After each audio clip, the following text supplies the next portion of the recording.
That's like what you got in the youth center, isn't it? No, this is like a Hampton Bay or something. So guys, here's another restore with Andy.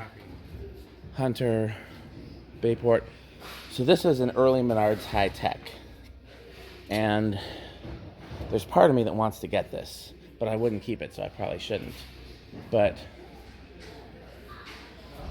that is, I've always said I wouldn't mind owning one of those, and if I did, it would be in red. So there's part of me that wants to go home with that.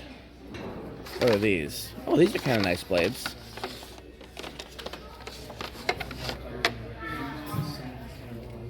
Here, I unfortunately don't have enough hands, so because I'm going to try to find, if I can find a set of 4 of these, I'll buy them. Those are nice. Those would look good on a few of my bands. So, oh wait, is this it? No, that's a cheaper one.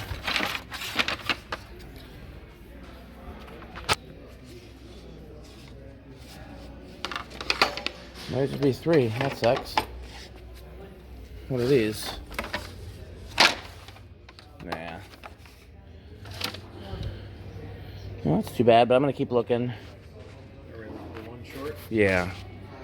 Well, thanks for watching. I'll film if I post anything else. So I did not find a complete set of those, which is too bad. This is over here. Andy spotted a couple more fans over here. Homestead Wind with a spotlight kit. Oh, 2 of them.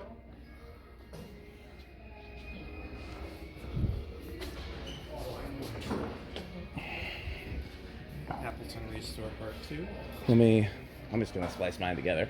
Let me message my Homestead guy and see if he wants these. I doubt it, but it's possible.